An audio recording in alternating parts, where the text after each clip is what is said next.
السلام عليكم ورحمة الله تعالى وبركاته. الحمد لله رب العالمين والعاقبة للمتقين والصلاة والسلام على أشرف المرسلين. أما بعد، فقد قال الله تبارك وتعالى في كلامه القديم والفرقان الحميد: أعوذ بالله من الشيطان الرجيم، بسم الله الرحمن الرحيم. وإذا سألك عبادي عني فإني قريب أجيب دعوة الداعي إذا دعاني فليستجيبوا لي وليؤمنوا بي لعلهم يرشدون. صدق الله العظيم. وقال نبينا رسول الله صلى الله عليه وسلم: إن الله لا يملئ للظالم حتى إذا أخذه لم يفلته ثم قرأ: وكذلك أخذ ربك إذا أخذ القرى وهي ظالمة إن أخذه عليم شديد. صدق الله العظيم وصدق رسول النبي الكريم. அளவற்ற அருளாளன் நிகரற்ற அன்புடையவனுமாகிய இவ்வையகத்தை படைத்து பரிபாலிக்கக்கூடிய அல்லாஹ்விற்கு அனைத்து புகழும் ஸலவாத்தும் சலாமும் நமது உயிரிலும் மேலான முஹம்மது ரசூலுல்லாஹி ஸல்லல்லாஹு அலைஹி வஸல்லம் அவர்கள் மீதும் அவர்களின் குடும்பத்தார்கள், உத்தம சஹாபாக்கள், தாபிஈன்கள், தபா தாபிஈன்கள், உலமாக்கள், சுஹதாக்கள், சாலிஹீன்கள், அவுலியாக்கள், குறிப்பாக இந்த ஷவ்வால் மாதத்தினுடைய 2வது வார ஜும்ஆவிற்காக வேண்டி வந்து கொண்டிருக்கும் வரவிருக்கும் அனைத்து முஸ்லிமான மூமினான அல்லாஹுடைய அடியார்கள் ஆகிய நம் அனைவர்கள் மீதும், தாய்மார்கள், சகோதரிகள், வீடுகளில் இருக்கக்கூடிய அனைவர்கள் மீதும் அல்லாஹுடைய கருணையும் சாந்தியும் சமாதானம் என்றென்றும் எப்பொழுதும் குறையில்லாமல் நிறைவோடு நிலவட்டுமாக என்று துஆ செய்தவனாக இந்த வார ஜும்ஆவுடைய தலைப்பு எல்லாம் நன்மைக்கு.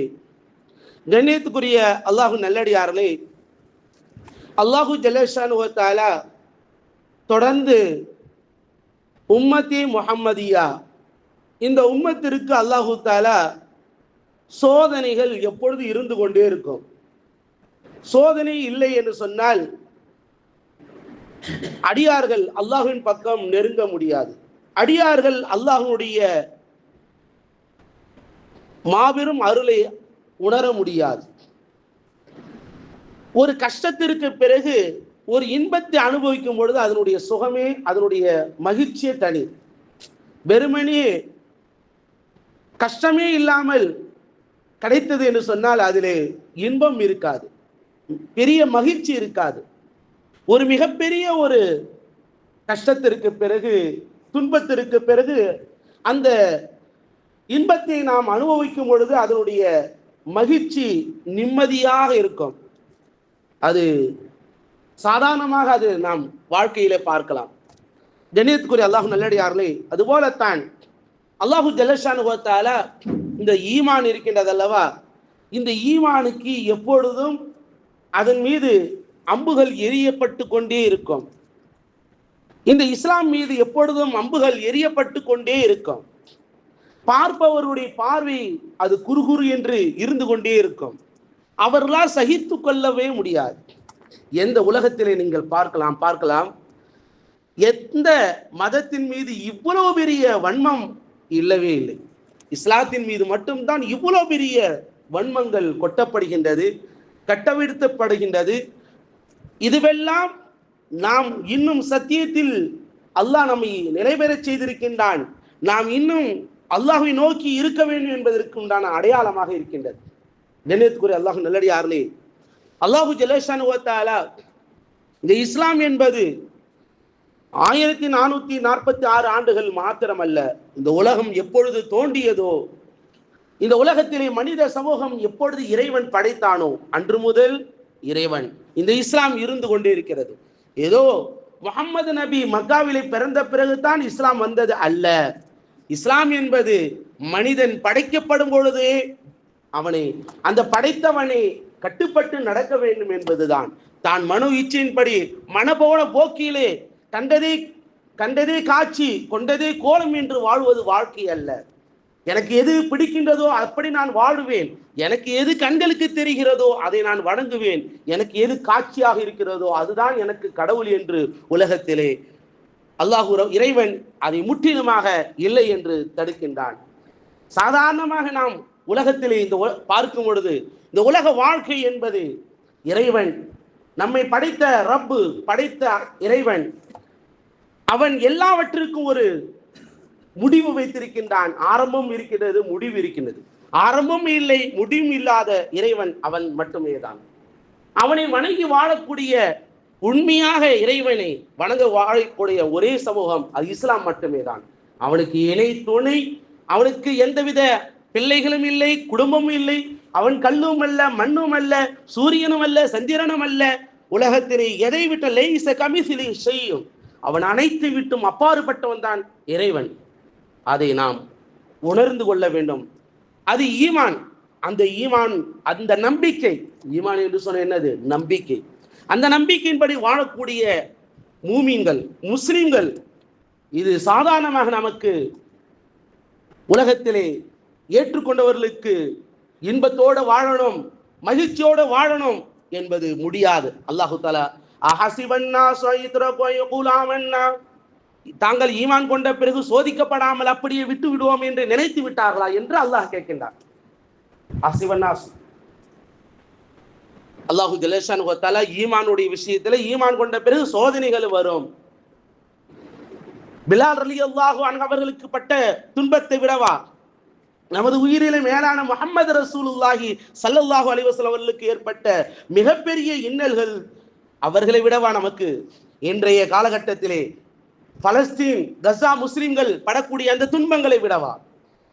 எல்லாவற்றுக்கும் நாம் யாரை நோக்கி இருக்க வேண்டும் என்பதுதான் இங்கே நமக்கு ஒரு சோதனையாக இருக்கிறது.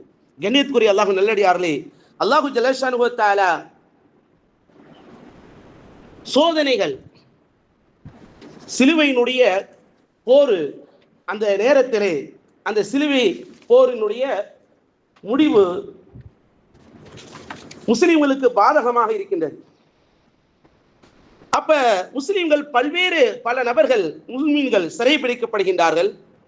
அப்பொழுது அந்த நேரத்திலே பிரிட்டிஷினுடைய ராணி அவர்கள் ஒரு ஆலிம் பெருந்தகை அவரிடத்திலே, நீங்கள் பெரிய மார்க் அறிஞராக இருக்கின்றீர்கள், ஆனால் உங்களுக்கு இறைவனோடு இருக்கின்றோம், நாங்கள் தான் உண்மையான இறை பக்தியாளர்கள், நாங்கள் தான் உண்மையான இறை பக்தியாளர்கள் என்று சொல்கின்றீர்கள், ஆனால் உங்களோடு இறைவன் இல்லை. என்ன காரணம்? என்னம்மா அப்படி சொல்றீங்க? என்ன ராணி அப்படின்னு கேட்கிறாங்க. ஆம், எங்களுக்கு தானே வெற்றி கிடைக்கின்றது, உங்களுக்கு தோல்வி ஏற்பட்டு விட்டது என்று சொல்லும் பொழுது அந்த ஆலிம் பெருந்தகை சொல்கின்றார், அதாவது சில நேரங்களில் நாம் சில நாய்களை பயன்படுத்துவோம், பயிற்சி கொடுப்போம், ஆட்டு மந்தைகளை ஓட்டி செல்வதற்காக அந்த ஆடுகளை சரியான முறையிலே அதனுடைய பாதைகளை கொண்டு சேர்ப்பதற்காக நாயை பின்னாடி கொண்டு போடுவது வழமை. அந்த ஆடுகள் மந்தை விட்டு அந்த தன்னுடைய பாதை விட்டு திரும்பாமல் இருப்பதற்காக அந்த நாய் ஒரு குறைக்கும். அந்த குறைக்கும் பொழுது ஆடுகள் சரியான பாதையை நோக்கி செல்லும். அதுபோலத்தான் எங்களை படைத்த இறைவன் சோதிக்கின்றான் சொன்னால் நாங்கள் சரியான பாதையின் பக்கம், எந்த கெடுதியின் பக்கம், அநியாயத்தின் பக்கம் போகக்கூடாது, நன்மையின் பக்கம் போக வேண்டும் என்பதை இறைவன் எங்களை சோதிக்கின்றான் என்று சொல்கின்றார். கண்ணியத்துக்குரிய அல்லாஹ் நல்லடியார்களே, சோதனைகள் என்பது நாம் சாதாரணமாக கடந்து போகக்கூடாது. அல்லாஹு ஜல்லஷானஹு வ தஆலா நல்லவர்கள் எப்பொழுதும் அவர்களுக்கு கஷ்டங்கள் இருந்து கொண்டு தான் இருக்கும், தீயவர்களுக்கு இன்பங்கள் மகிழ்ச்சி இருக்கும். ஆனால் அல்லாஹு ரப்புல் ஆலமீன் நாம் நன்மைகள் செய்து கொண்டே இருக்க வேண்டும், அதற்காக வேண்டி நம்முடைய நன்மைகளை விட்டுவிடக்கூடாது. அல்லாஹு ஜல்லஷானஹு வ தஆலா மிக முக்கியமாக இன்றைய உலகத்தில் நாம் பார்க்கலாம், முஸ்லிம் சமூகத்தின் மீது எத்தனை பள்ளிவாசல், மஸ்ஜிது, பாங்கு, தொழுகை, இபாதத்துடைய விஷயங்கள், தலாக்குடைய விஷயங்கள், வக்ஃபுனுடைய இறுதியாக நம்முடைய சிஏ, என்ஆர்சி, என்பிஆர், எத்தனை முஸ்லிம் சமூகத்தின் மீது. அல்லாஹு அக்பர். இந்த உலகத்தில் எங்களுக்கு எது வேண்டாம், எங்களை இபாதத்தை மட்டும் விட்டு கொடு, எங்களுக்கு அதிகாரத்தை, இந்த இஸ்லாமிய சமூகம் அதிகாரத்தின் பக்கமே போக மாட்டோம். நம்ம இன்னைக்கு இஸ்லாமிய சமூகம் அதிகாரம் வேண்டும் என்று யாரும் விரும்புவதே இல்லை. இஸ்லாமிய சமூகம் அமைதியான இபாதத்து, அமைதியான வாழ்க்கை வாழ வேண்டும் என்று இருக்கக்கூடிய முஸ்லிம் சமூகத்தின் மீது இவ்வளவு பெரிய அவர்களுடைய சட்டங்கள் மீது, அவர்களுடைய குர்ஆன் மீது, நம்முடைய குர்ஆன் மீது கைய வைக்கப்படுகிறது, நம்முடைய ஹதீஸின் மீது கைய வைக்கப்படுகிறது, நம்முடைய மார்க்கத்தின் மீது கைய வைக்கப்படுகிறது. இறுதியாக நம்மையும் படைத்து பரிபாலிக்கக்கூடிய அல்லாஹ்வுடைய சொத்தின் மீது கைய வைக்கப்பட்டு விட்டது. கண்ணியத்துக்குரிய அல்லாஹ் நல்லடியார்களே, அழிவினுடைய உச்சத்துக்கு வந்து விட்டார்கள். அழிவினுடைய அந்த எல்லைக்கு வந்ததின் காரணமாகத்தான் இவ்வளவு அல்லாஹ் ரப்பல் ஆலமீன் அதனுடைய மிகப்பெரிய ஒரு வடிவமாக ஆக்கப்பட்டிருக்கின்றது. கண்ணியத்துக்குரிய அல்லாஹ் நல்லடியார்களே, அல்லாஹு ஜல்லஷானுஹு வ தஆலா சுருக்கமாக கடந்த வாரத்தில் நம்முடைய உஸ்தாத் அவர்கள் அந்த வக்ஃபினுடைய பல்வேறு சில செய்திகளை சொன்னார்கள். நான் ஆரம்பத்தில் சில செய்திகளை சொன்னேன்.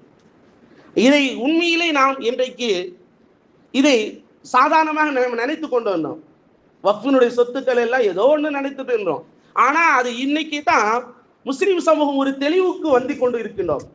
அது உண்மையிலே யாருக்குரியது, இது யாரு செய்தார், இது எப்படிப்பட்டது என்பதையெல்லாம் உணர்ந்து கொண்டு அது சரியான முறையிலே பராமரிப்பதற்காக தான் ஏற்க சொன்னா இல்லையா, எல்லா விஷயங்களும் நாம் உஷாராக இருக்க வேண்டும். இன்னைக்கு தலாக் விஷயம் எல்லாமே இன்னைக்கு மஸ்ஜிதோட நம்முடைய தொடர்பு இருந்ததுன்னு சொன்னால் திருமண வாழ்க்கை எவ்வாறு நம் பள்ளிவாசலிலே திருமணம் செய்கின்றோம், அதுபோல குடும்ப பிரச்சனைகள் வரும்பொழுது பள்ளிவாசல் இமாம்களிடத்திலும் அந்த ஜமாத்தோடு நாம் தொடர்பு கொண்டு, நிர்வாகத்தோடு தொடர்பு கொண்டு நாம் இருந்தோம் என்று சொன்னால் அதற்குண்டான தீர்வுகள் கிடைக்கும். இல்லை என்று சொன்னால் நாம் நம்முடைய குர்ஆனையும் ஹதீஸையும் விட்டு வேறை பின்பற்றும் பொழுது அது நம்முடைய குர்ஆன் ஹதீஸ் அதை ஒதுங்கப்படுகின்றது. அவருடைய சட்டங்கள் தான் என்ன செய்யப்படுகின்றது, மேலோங்கப்படுகின்றது. அது ஈத்து போக செய்ய வேண்டும் சொன்னால் நாம் முஸ்லிமாக வாழ வேண்டும், மூமினாகவே இருக்க வேண்டும், உண்மையான அடியார்களாக, அல்லாஹ்வுக்கு பிடித்தமான அடியார்களாக இருக்க வேண்டும். கண்ணியத்துக்குரிய அல்லாஹ் நல்லடியார்களே, அல்லாஹு ஜல்லஷானுஹு வ தஆலா ஹஜ்ரத் ஹித்ர் அலைஹிஸ்ஸலாம் நல்லவர்களுடைய சொத்தை பாதுகாப்பதற்காக வேண்டி 3 செய்திகள் ஹஜ்ரத் ஹித்ர் அலைஹிஸ்ஸலாம் செய்கின்றார்கள். ஒன்று, ஒரு சிறு பிள்ளையை கத்ல் செய்து விடுகின்றார்கள். இன்னொன்று, கப்பலுக்கு ஓட்டை போட்டு விடுகின்றார்கள். சுவரை விடக்கூடிய சுவற்றை பாதுகாக்கின்றார்கள். இதற்கு 3க்கு 3வது விளக்கம், ஒரு அனாதிகளுடைய ஏழை நல்லோர்களுடைய சொத்து அதை பாதுகாப்பது என் மீது கடமையாக இருக்கின்றது. அந்த ஊர் மக்கள் எனக்கு தண்ணீர் கொடுக்காவிட்டாலும் பரவாயில்லை, எனக்கு உணவு கொடுக்காவிட்டாலும் பரவாயில்லை, இது பிற்காலத்தில் வரக்கூடிய அந்த ஏழை அந்த அனாதிகளுக்கு உண்டானது. எனவே இது அவர்களுடைய வாழ்க்கை உயர்த்துவதற்காக வேண்டி நான் பாதுகாக்கின்றேன் என்று ஹஜ்ரத் ஹித்ர் அலைஹிஸ்ஸலாம் சொல்லக்கூடிய அந்த செய்தியே, அந்த வசனத்தை அல்லாஹ் ரப்பல் ஆலமீன் அருமறையாம் திருமறையிலே சூரா கஹ்ஃபிலே தெள்ள தெளிவாக கூறி காட்டியிருக்கின்றான். கண்ணியத்துக்குரிய அல்லாஹ் நல்லடியார்களே, அநியாயத்தினுடைய உச்சி, அநியாயத்தினுடைய அகம்பாவத்தினுடைய எல்லாம் அழிவுக்கு வருமே தவிர அது ஆணவம் அழிந்தே தோறு. ஆணவம் என்றைக்கும் ஜெயித்ததாக வரலாறே இல்லை. அநியாயக்காரர்கள் ஜெயித்ததாக வரலாறே இல்லை. அந்த அநியாயம் ஜெயித்து விட்டதுன்னு சொன்னால் அவ்வளவு ஜெயிக்காது.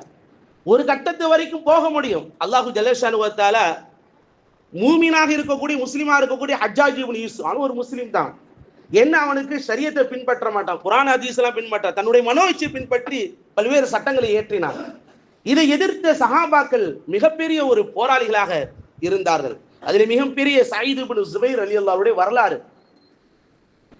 இவர்களை அவனால் கொல்லவே முடியவில்லை. நான் உன்னை என்ன செய்யுது, உன்னை கொல்லுன்னு நினைக்கிறேன், எனக்கு வழி சொல்லுன்னு கேட்கிறாங்க. அப்ப அல்லாஹ்வின் சத்தியம், நீ என்னை எப்படி கொன்றாலும் அதற்குண்டான பதில் மறுமையில அதை விட பன்மடங்கு என் ரப்பு உன்னை கொல்லுவான், என் ரப்பு உன்னை தண்டிப்பான். அது பற்றி எனக்கு கவலை இல்லை, அதை பற்றி எனக்கு வருத்தம் இல்லை, உன்னை கொல்ல வேண்டும் என்று சயீத் இப்னு ஜுபைர் ரலியல்லாஹு அவரிடத்திலே ஹஜ்ஜாஜ் இப்னு யூசுப் சொல்லுகின்றான். இந்த ஹஜ்ஜாஜ் இப்னு யூசுப் இவன் என்ன செய்கின்றான், சயீத் இப்னு ஜுபைர் ரலியல்லாஹு அவர்களை கொல்லுவதற்காக இருக்கும் பொழுது ஹஜ்ரத் ஹஜ்ஜாஜ் இப்னு யூசுப் அவர்களை பார்த்து சயீத் இப்னு ஜுபைர் ரலியல்லாஹு அவர்கள் சிரிக்கின்றார்கள். உடனே அவன் கேட்கின்றான், நான் கேள்விப்பட்ட நீங்க 40 வருஷமா சிரிக்கவே இல்லைன்னு, 40 ஆண்டுகளாக நீங்க சிரிக்கவே இல்லைன்னு கேள்விப்பட, இன்னைக்கு ஏன் சிரிக்கிறீங்க? 40 ஆண்டு சிரிக்காமல் இருந்தது காரணம் என்ன? மறுமையை நோக்கி உள்ள சிந்தனை. குர்ஆனில் அல்லாஹ் தஆலா கூறுகின்றான், குறைவாக சிரியுங்கள், அதிகமாக அழுகுங்கள். சிரிப்பதை குறைத்துக் கொள்ள வேண்டும். யார் அதிகமாக சிரிக்கின்றார்களோ உள்ளத்தினுடைய ஈமான் அந்த ஒளி பிரகாசம் போகிவிடும், முகத்தினுடைய அந்த ஈமானுடைய ஜோதி போகிவிடும், உள்ளத்தினுடைய அந்த ஈமான் போகிவிடும், பாவத்தினுடைய அதனுடைய அதிகமாக வந்துவிடும். எனவே சயீத் இப்னு ஸுபைர் ரலியல்லாஹு அன்ஹு அவர்கள் சிரித்தார்கள். சிரிக்கும் பொழுது சொன்னார்கள், என்ன, எதற்காக நீ சிரிக்கிறாய் என்று கேட்கும் பொழுது, இல்லை இல்லை, என் ரப்பு உன்னுடைய ஆணவத்தையும் உன்னுடைய அநியாயத்தையும் அவன் விட்டு வைத்திருக்கின்றானே என்று நான் சிரிக்கின்றேன். அது மிக விரைவில் அது உன்னை கொல்லும் என்று கூறிவிட்டு சொன்னார்கள். அவர்கள் அல்லாஹ்வின் மீது அவர்கள் மகிழ்ச்சியிலே ரப்போவோடு என்னை முகத்தின் பக்கம் காபாவை கிப்லாவை நோக்கி நிற்கின்றார்கள். அப்பொழுது அவன் என்ன செய்தான், இவரை கிப்லாவின் பக்கம் வைக்கக்கூடாதுன்னு சொல்லி திருப்புறான். ஏன்னா அவனுக்கு காபான ஒரு அலர்ஜி ஆட்டு, காபா விட்டு திருப்புறான். அப்போ உடனே ஒரு வசனத்தை ஓதுகின்றார்கள், ஃபைனமா துவல்லு வஜ்ஹுல்லாஹ், நீ எங்க போனாலும் அல்லாஹ்வுடைய முகத்தை திருமுகத்தை பெற்றுக் கொள்வீர்கள், அல்லாஹ்வுடைய அருளை பெற்றுக் கொள்வீர்கள். திரும்ப அவன் என்ன செய்கிறான், பூமியில படுக்க போடுகின்றான். அப்பொழுது அவர்கள் குப்பரை பூமியில போடும்போது மின்ஹா ஹலக்னாகும் இந்த வசனத்தை ஓதுகின்றார்கள். மின்ஹா ஹலக்னாகும் வஃபீஹா நுஈதுக்கும் வமின்ஹா நுக்ரிஜுக்கும் தாரத்தன் உக்ரா, இந்த மண்ணிலிருந்து தான் நாம் படைக்கப்பட்டோம், இந்த மண்ணின் பக்கம் மீண்டும் போகுவோம், திரும்ப இந்த மண்ணிலிருந்து எழுப்பப்படுவோம் என்று வசனத்தை ஓதுகின்றார்கள். அவனுக்கு என்ன செய்ய வேண்டும் என்று புரியாமல் அவன் துண்டு துண்டாக பல துண்டுகளாக அவர்களுடைய முகங்களையும் அவருடைய உடம்புகளையும் செதுக்கின்றான். அல்லாஹ் அந்த நேரத்தில், யா அல்லாஹ், எனக்கு பிறகு அந்த நேரத்தில் துஆ செய்கின்றார்கள், குட்டுயிராக இருக்கும் யா ரப்பே, இதற்கு பிறகு இதுபோல இவன் யாரையும் கொல்லக்கூடாது, அநீதம் இழைக்கக்கூடாது, ரப்பே நீ பார்த்துக்கொள் இவனை என்று சொல்லியவர்களாக ஷஹீதாகின்றார்கள். 15 நாட்கள் தூங்காமல் பைத்தியம் பிடிக்கின்றான். தூங்கலன்னா என்ன, 3 நாள் தூங்கலாம் கொஞ்சம் மனநிலையில பாதிப்பு ஏற்பட்டோம். 3 இரவு 3 பகல தூங்கலாம், 6 இரவு 6 பகல தூங்கலாம், முடிஞ்சிச்சு. மனநிலையில காப்பத்தான் போய் சேர்க்கணும். 15 நாட்கள் தூங்க முடியல. தூங்குனா யார் கனவுல யார் முகத்தில் இருக்கிற, சயீத் இப்னு ஸுபைர் ரலியல்லாஹு முகத்தில் விழிக்கிறான், பயப்படுறான். அவுரங்கசீப்னுடைய கபரு அவருக்கு அதுக்கு என்ன செய்யறான், பயப்படுறதே இல்லையா இன்னைக்கு உள்ளங்க. அவுரங்கசீப் ரஹ்மத்துல்லாஹ் பத்தாவ ஆலங்கீர், இந்த இந்திய திருநாட்டினுடைய மன்னர்களிலேயே ஒரு ஆலி மன்னர் யாருன்னா அவுரங்கசீப். ஆலங்கீர்னு சொல்லுவாங்க, இன்னொரு பேர் அவருக்கு ஆலம்கீர் என்ற பெயர். அவர்கள் எழுதிய ஃபத்வா நூல்கள் பெரிய கிதாபு, அரபு கிதாபு நிறைய மதரசாக்கள்ல பார்க்கலாம் இன்ஷா அல்லாஹ். 15 நாட்கள் அவனுக்கு தூங்கினாலே முகம் தெரியுது. திடீர்னு கீழே பார்க்கறான், சயீத் இப்னு ஸுபைர் தெரியுறாங்க. எல்லா இடத்திலும் அவர்களுடைய முகங்களும் அவருடைய உருவம் தெரிகின்றது. அவனா தூங்க முடியல, சாப்பிட முடியல, மிகப்பெரிய மன உளைச்சலுக்கு ஆளாகின்றான். அல்லாஹு ஜல்லஷானு வ தஆலா அவனுக்கு மிகப்பெரிய 15 நாட்களும் தண்டனை கொடுக்கப்பட்டு கொண்டே இருக்கின்றது. அல்லாஹு தஆலா எவ்வாறு நம்ரூது கொசுவினுடைய நொண்டி கொசுவினுடைய அது மூளையில சுவைத்து செருப்பால் அடி வாங்கிய செத்தானோ, அதுபோல படுமோசமான மரணத்தை இந்த ஹஜ்ஜாஜ் இப்னு யூசுப் என்பவனுக்கு கிடைத்தது. கண்ணியத்துக்குரிய அல்லாஹ் நல்லடியார்களே, அல்லாஹு ஜல்லஷானு வ தஆலா அநியாயம் செய்தவன், அக்கிரமம் செய்தவன், வன்மத்தை கொட்டியவன் அவன் வாழ்ந்ததாக சரித்திரம் இல்லை. மக்கள் மீது அபாண்டத்தை இட்டுக்கட்டியவன், மக்களை துன்புறுத்தக்கூடியவன், சமூகத்தினுடைய ஒற்றுமையை கலைக்கக்கூடியவன், இவனெல்லாம் அல்லாஹு தாலா கொஞ்ச நாட்கள் அவகாசம் கொடுப்பான். ஆனால் அந்த அவகாசம் ரொம்ப நாள் இருக்காது. அல்லாஹு ஜல்லஷானு வ தஆலா தன்னுடைய அருமறையாம் திருமறையிலே பெருமானார் ரசூலுல்லாஹி ஸல்லல்லாஹு அலைஹி வஸல்லம் கூறுகின்றார்கள், அநியாயக்காரன் அவனுக்கு இன்னல்லாஹ லயும்லியுல் லில்லாலிமி, அல்லாஹு தஆலா அநியாயக்காரனுக்கு சில அவகாசம் தருவான், கொஞ்சம் நிறைய அவகாசம் கொடுப்பான். ஹத்தா இதா அகதஹு லம் யுஃப்லிதுஹு, அவனை அல்லாஹ் பிடிக்க ஆரம்பித்தால் அவன் தப்பிக்க முடியாது என்று சொல்லிவிட்டு சும்மா கரஅ வ கதாலிக அஹது ரப்பிக இதா அஹதல் குரா வ ஹிய ஸாலிமா, அநியாயக்காரனை இவ்வாறு தான் நாம் பிடிக்க ஆரம்பித்தோம் என்று சொன்னால் கடுமையான நோயினை தரும் வேதனை கொடுத்து அவனுக்கு மிகப்பெரிய தண்டனை கொடுப்போம் என்று அல்லாஹு ஜல்லஷானு வ தஆலா கூறி காட்டியிருக்கின்றான். கண்ணியத்துக்குரிய அல்லாஹ் நல்லடியார்களே, சரி அநியாயக்காரன் சொல்லிவிட்டோம், நம்ம இடத்துல என்ன செய்யணும்? நாம் ஹதரத் உமர் ரலியல்லாஹு அவர்கள் அவரிடத்தில் ஒரு சுப செய்தி வருகின்றது. அமீருல் மூமினீன் அவர்களே, நீங்கள் அனுப்பிய படை வெற்றி கொள்ளப்பட்டு விட்டது, நாம் வெற்றி கொண்டு விட்டோம் என்று சொல்லும் பொழுது, அப்படியா? படை போரினுடைய ஆரம்பம் என லுஹருடைய நேரம், போர்க்களத்தினுடைய முடிவினுடைய நேரம், எப்பொழுது வெற்றி கிடைத்தது? மக்ரிபுடைய நேரம். உடனே தேம்பி அழுகின்றார்கள். எந்த அளவுக்கு என்று சொன்னால் கண்களிலிருந்து தண்ணீர், நமக்கு இது வரைக்கும் வரதே கஷ்டம், இது தாடியெல்லாம் நனைஞ்சு போச்சு. யாருக்கு? உமர் ரலியல்லாஹு. அழுது அழுது தாடியெல்லாம் நனைஞ்சு போச்சு. அப்புறம் என்னது அழுகுற? சரி, அப்ப சஹாபாக்கள் சமாதானப்படுத்துகின்றார்கள். ஏன் அழுகுறீங்க?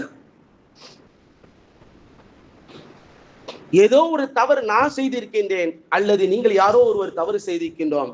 வெற்றி ரொம்ப நேரம் எடுத்துக்கொள்கிறது சொன்னால் தவற்றின் காரணமாகத்தான்.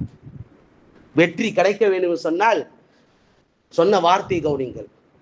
வெற்றி தூரமாக இருக்கிறது சொன்னால் தவறு நிகழ்ந்திருக்கின்றது. அது ஒன்று என் மூலமாக இருக்கலாம், சொல்ல வார்த்தை தன்னை முதலிலே, அல்லது உங்கள் மூலமாக இருக்கலாம். அல்லாஹ்விடத்தில் நான் தௌபா செய்கின்றேன், பாவ மன்னிப்பு கேட்கின்றேன் ரப்பிடத்திலே. கண்ணியத்துக்குரிய அல்லாஹ் நல்லடியார்களே, உடனடியாக நடக்கணும், உடனடியாக எல்லாம் நடக்கணும். மூசா அலைஹிஸ்ஸலாமும் ஹாரூன் அலைஹிஸ்ஸலாம் ஃபிரௌனுக்கு எதிராக துஆ செஞ்சாங்க. உடனே அல்லாஹ் அடித்தான். 40 ஆண்டுகள். எத்தனை ஆண்டுகள்? 40 ஆண்டுகள் கழித்து தான் ஃபிரௌனை அல்லாஹ் தஆலா மூழ்கடிக்கின்றான். கண்ணியத்துக்குரிய அல்லாஹ் நல்லடியார்களே, நாம் செய்ய வேண்டிய விஷயம் என்ன? நம்மை நாம் மாற்றிக்கொள்ள வேண்டும். இன்னல்லாஹ லா யுகையிரு மா பிகௌமின் ஹத்தா யுகையிரு மா பி அன்ஃபுஸிஹிம். ஒரு சமூகம் தன்னை தானே மாற்றிக்கொள்ளாத வரை அல்லாஹ் மாறுவது. நம்மை நாம மாற்றணும். யாரும் மற்றவர்களை குறைப்படுத்தியோ இருக்கக்கூடாது. இவர்கள் சரியில்லை, அங்க சரியில்லை, இவங்க சரியில்லை. ஒவ்வொருவரும் இறைவனோடு தொடர்பு இருக்க வேண்டும். இறை தொடர்பு குறையும் பொழுது அல்லாஹ்வுடைய அருளை விட்டும் தூரமாகின்றோம். அல்லாஹ்வுடைய அருளை விட்டு தூரமாகும் பொழுது அநியாயக்காரன் ஆட்சியாளனாக ஆகுவான். அதனால் பாதிப்புக்குள்ளாக்கப்படுவது தீயோர்கள் மாத்திரமல்ல, நல்லோர்களும் சேர்ந்துதான். 10 பேர் நல்லவர்களுக்கு நான் சொன்னால் அந்த 10 பேர்களுக்கும் ஆபத்து இருக்கின்றது. கண்ணியத்துக்குரிய அல்லாஹ் நல்லடியார்களே, இறுதியாக நாம் அதிகமாக அல்லாஹ்விடத்திலே பாவங்களுக்காக வேண்டி பிழை பொறுப்பு தேட வேண்டும். நம்முடைய பாவங்கள் நினைத்து நினைத்து அழுக வேண்டும். அந்த பாவங்களுக்குள்ள பரிகாரத்தை நாம் அதிகமாக தேட வேண்டும். அல்லாஹு ஜல்லஷானு வ தஆலா சமூகத்தினுடைய ஒற்றுமைக்காக வேண்டி அதிகமாக துஆ செய்ய வேண்டும். அல்லாஹு ஜல்லஷானு வ தஆலா சமுதாயத்தினுடைய பேராசைகளை விட்டும் மற்றவர்களுடைய சொத்துக்கள் மீது பேராசைப்படுவதை விட்டும் அல்லாஹ் நம்மை பாதுகாப்பானாக. நம்முடைய சொத்துக்களை பாதுகாக்க வேண்டும். அல்லாஹ்வுடைய சொத்துக்களை பாதுகாக்க வேண்டும். நமக்குண்டான உரிமை என்னவோ அதற்கு மட்டும் போராட வேண்டும். உரிமை அல்லாததற்காக வேண்டி அநியாயத்திற்கு துணை போகக்கூடாது. அதுபோல அநியாயம் ஒருவன் செய்கின்றான் சொன்னால் பார்த்தும் கண்டுகொள்ளாமல் இருக்கக்கூடாது. அல்லாஹு ஜல்லஷானு வ தஆலா எங்காவது 10 பேர் ஒருத்தவர் ஏதாவது குறை செய்கின்றான், பொருளாதாரத்தில் மோசடி செய்கின்றான் சொன்னால் அது அவரு பாவம் அனுபவிச்சுக்கிறார் அப்படின்னு அது தவறு என்று அவரிடத்தில் சொல்ல வேண்டும். இல்லை என்று சொன்னால் அல்லாஹ்வுடைய தண்டனைக்குள்ளாக்கப்படுவார்கள். பெருமானா ஸல்லல்லாஹு அலைஹி வஸல்லம் அவர்கள் ஒரு நிகழ்வை சொல்கின்றார்கள். அல்லாஹ் தஆலா ஒரு நபியை போர்க்களத்திற்காக அழைத்துச் செல்கின்றார்கள், வெற்றி கொள்ளப்படுகிறது. அந்த காலத்துல நபி ஸல்லல்லாஹு அலைஹி வஸல்லம் முன்னால் கனிமத்து பொருட்கள்லாம் பங்கீடு செய்ய முடியாது. அவர்களுடைய காலத்தில் நபியுடைய காலத்தில் போலதான் அல்லாஹ் தஆலா ஹலாலாக ஆக்கினார் நபிக்கு, நபி ஸல்லல்லாஹு அலைஹி வஸல்லம் உம்மத்துக்கு, நபியுடைய உம்மத்துகளுக்கு. அப்ப அந்த நபி அந்த வெற்றி கொள்ளப்பட்ட அந்த கனிமத்து பொருளை மலையின் மீது வைத்தார்கள் சொன்னால் ஒரு அந்த கரும்பா மிகப்பெரிய கருப்பாக என்ன செய்யாது, அப்படியே எடுத்துக்கொண்டோம், அப்படியே கருகிவிட்டு. ஆனால் அந்த பொருட்கள் அப்படி இருக்கிறது. யாரோ ஒருவர் தவறு செய்திருக்கின்றார், என்னுடைய கைகளை பிடிக்க வேண்டும், முசாபாக செய்ய வேண்டும். கைகளை பிடித்தால் ஒருவருடைய கை பற்றி கொள்கின்றது. உங்களை சார்ந்த உறவுகள் யாரோ ஒரு இருவர்கள் தவறு செய்திருக்கின்றார்கள், அவர்கள் எல்லோரும் என்னிடத்தில் கை கொடுக்க வேண்டும் சொல்கின்றார்கள்.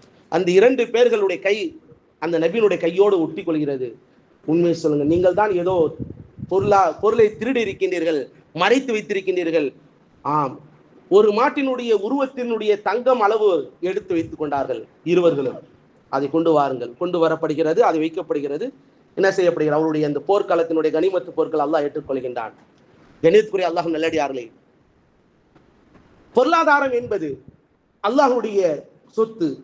மஸ்ஜிது, மதரசா, தர்காக்கள் இதுவெல்லாம் அல்லாஹ்வுடைய சொத்துக்களாக இருக்கிறது.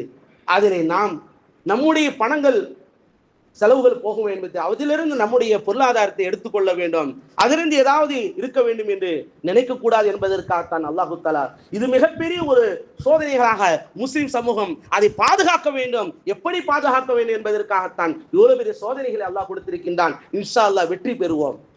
இன்ஷா அல்லாஹ் தொடர்ந்து நாம் அதற்காக போராட வேண்டாம். அந்த ரப்புல் ஆலமீன் நமக்காக வேண்டி கொடுத்திருக்கக்கூடிய வாய்ப்புகளை பயன்படுத்திக் கொள்ள வேண்டாம். அல்லாஹு தஆலா மிகப்பெரிய ஒரு வாய்ப்பு என்னவென்று சொன்னால் துஆ. துஆவிட மிக சிறந்த ஆயுதம் வேற எதுவுமே இல்லை. துஆ அதிகமாக செய்ய வேண்டும். நம்முடைய ரப்போடு நாம் சொல்றோமா இல்லையா, தொழுகை கொண்டு தான் எல்லாம் வெற்றி. தொழுகை இல்லைன்னா வெற்றி இருக்குமா? தொழுகை கொண்டு தான் எல்லாமே வெற்றி. கத் அஃபலஹல் முஃமினூன் என்று சொல்லிவிட்டு அல்லாஹ் சொல்கின்றான், அல்லதீன ஹும் ஃபீ ஸலாத்திஹிம் காஷியூன் சொல்றான். தொழுகை இல்ல நமக்கு வெற்றி கிடைக்குமாங்க? தொழுகை இல்ல வீடுல பரக்கத்து இருக்குமா, மகிழ்ச்சி இருக்குமா? தொழுகை இல்ல எல்லாமே கிடைக்குமா? தொழுகை கொண்டு முதலில் கலிமா லா இலாஹ இல்லல்லாஹ்வுக்கு பிறகு என்ன? கலிமா சொன்ன பிறகு என்ன? தொழுகை தான். நமக்கும் நம்முடைய ரப்புக்கும் மத்தியில நோயாளியாக இருந்தாலும் சரி, ஆரோக்கியமாக இருந்தாலும் சரி, ஊர்ல இருந்தாலும் சரி, வெளியூர் போனாலும் சரி, வயசாகி விட்டாலும் சரி, மரண படுக்கையில் இருந்தாலும் சரி, தொழுகை விடுவதற்கு அனுமதி இல்லவே இல்லை. உலகத்துல ஒரு அமல் இருக்கிறது சொன்னால் அனுமதி விடுவதற்கு அனுமதி இல்லாத ஒரே அமல் தொழுகை மட்டும்தான். இல்ல நிசா ஃபில் ஹைலி, ஃபில் ஹைலி, பெண்களுக்கு அந்த அந்த ஹைதின் பொழுது அவர்களுடைய அந்த காலகட்டத்தில் மட்டும் அவர்களுக்கு மார்க்க அனுமதி வழங்கி இருக்கின்றது. மற்ற ஆண்கள் முழுக்க எல்லா காலகட்டத்திலும் இபாதத்தை விட்டுவிடக் கூடாது. அல்லாஹ்வுடைய கடமைகளை நாம் தவறு செய்யும் பொழுது அல்லாஹ்வுடைய சோதனைகளுக்குள்ளாக்கப்படுவார்கள். சஹாபாக்கள் இபாதத்தை விட்டதல்ல, சோதனைகள் வந்தது, அல்லாஹ் வெற்றி கொடுத்தான். கஷ்டங்கள் வந்தது, மகிழ்ச்சி அல்லாஹ் கொடுத்தான், நிம்மதி அல்லாஹ் கொடுத்தான். ஆனால் நாம் இறை தொடர்பை விட்டும் தூரமாகும் பொழுது சோதனைகள் வருகிறது. என்ன இப்படி அநியாயங்கள் நடக்கின்றது, அட்டுழியம் நடக்கின்றது என்று கொந்தளிக்கின்றோம். கண்ணீரை விட்டு கதற வேண்டும். கண்ணீரை விட்டு அல்லாஹ்விடத்தில் துஆ கேட்க வேண்டும். யா அல்லாஹ், என் சமூகத்திற்கு வெற்றி கொடு ரப்பே, உன்னுடைய சொத்தை நீ பாதுகாப்பதற்கு நாங்கள் அதற்காக போராடக்கூடியவர்களாக எங்களை ஆக்கு. கண்ணியத்துக்குரிய அல்லாஹ் நல்லடியார்களே, அதற்காக வேண்டி நாம் செலவு செய்வதும் சரி, அதற்காக வேண்டி சிந்தனை செய்வதும் சரி, பேசுவதும் சரி, அதற்காக வேண்டி நடப்பதும் சரி, அனைத்தும் நன்மைகளாக இருக்கின்றது. அல்லாஹு ஜல்லஷானஹு வ தஆலாவுடைய அனைத்து இஸ்லாம் என்பது வெறும் வார்த்தைகள் அல்ல, அது வாழ்க்கை. அல்லாஹு தஆலா எல்லாவற்றுக்கும் நன்மை தருகின்றான். ஒரு மூமினுடைய காலிலே முள் தைத்தாலும் அதற்கு நன்மை இருக்கின்றது. சுப்ஹானல்லாஹ், முள் தைத்து விட்டது, அவருடைய சின்ன ஒரு கஷ்டத்திற்கும் இந்த நாம் படக்கூடிய கஷ்டம் இருக்கின்றது அல்லவா, இதற்கும் நன்மை இருக்கின்றது. நாம் அனுபவிக்கக்கூடிய இந்த இன்னல்களுக்கு இதற்கு நன்மை இருக்கின்றது. இந்த இருந்த போதிலும் சோதனை என்று நினைத்து விடாமல் அந்த சோதனை சாதனையாக ஆக்கி சமூகத்தினுடைய ஒற்றுமைக்காக, சமூகத்தினுடைய அல்லாஹ்வுடைய இந்த வக்ஃபினுடைய சொத்துக்களை அல்லாஹ்வுடைய முறைப்படி எல்லா மக்களுக்குண்டான, ஏழை எளியோர்களுக்குண்டான மஸ்ஜிதை பாதுகாக்கக்கூடிய, மதரசாக்களை பாதுகாக்கக்கூடிய இந்த வக்ஃபினுடைய நிலங்களை அல்லாஹு தஆலா நமக்கு கொடுத்திருக்கின்றான். இது அல்லாஹ்வுடைய சொத்து, வேறு யாருக்கும் உரிமையே இல்லை. அல்லாஹு தஆலா அதை பாதுகாக்கக்கூடிய நன்மக்களாக, அல்லாஹு தஆலா எல்லாவற்றிற்கும் நாம் நன்மைகள் முந்திக் கொள்ளக்கூடியவர்களாக, அல்லாஹ்வுடைய கடமைகளை நிறைவேற்றும் நன்மக்களாக, எல்லா மக்களுக்கு அதிகமாக துஆ செய்யக்கூடிய நன்மக்களாக அல்லாஹு தஆலா ஆக்கியல்வானாக. வ ஆகிர் தஅவானா அல்ஹம்துலில்லாஹி ரப்பில் ஆலமீன். அஸ்ஸலாமு அலைக்கும் வரஹ்மத்துல்லாஹி தஆலா வபரகாத்துஹு.